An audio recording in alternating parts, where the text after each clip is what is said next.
I'm going to talk about the halogens today, which is this orange group.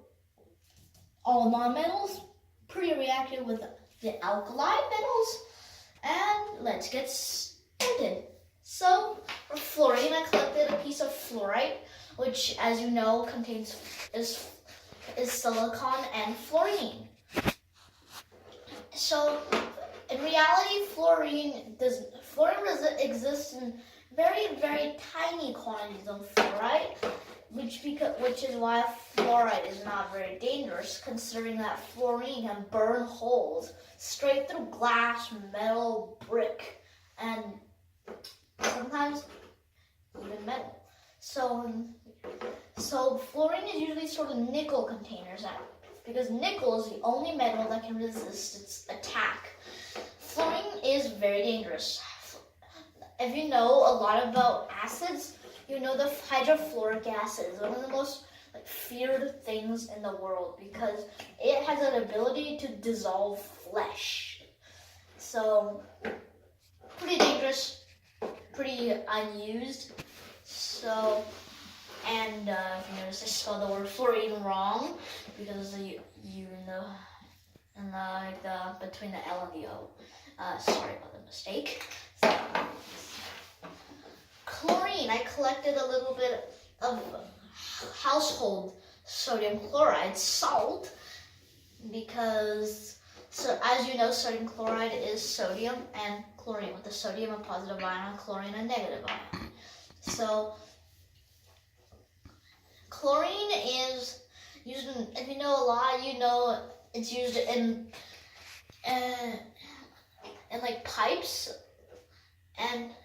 and bleach, and chlorine has a very, very bad smell to it, which is why pool chlorine, and then smell that smell and will start itching in your nostrils. And chlorine is also pretty dangerous. It forms an acid known as hydrochloric acid. And this acid can dissolve iron, it can dissolve lots of other metals, like aluminium, for example. So chlorine can be used as cleaners, which makes a very good cleaning surface. For bromine can also be combined with hydrogen to make hydrobromic acid. And hydrobromic acid dissolves gold, same as aquariga. So for bromine, I collected a little bit of olivine crystal, which contains ore that contains bromine. And bromine can be collected from the Dead Sea shoreline. And bromine can be used in photographic plates, although it's not used very often anymore. For iodine, I collected more salt, which is potassium iodide. And if you know how, you can extract iodine from regular salt. And iodine does not form hydroiodic acid, which is a little bit sad, but iodine is used in printer ink, and it's used for dyes and lots of other condiments.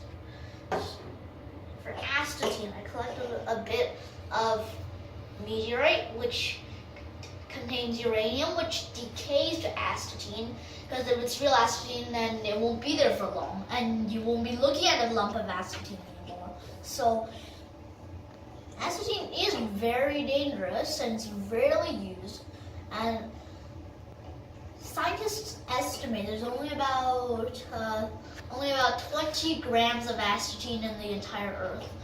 This is very rare, very radioactive, and very dangerous to your health. And this stuff doesn't come by very easily, so you couldn't buy it, and it decays only about a few minutes, so it's very unstable as well. So, thank you for joining me, and I'll be looking for you in the next one.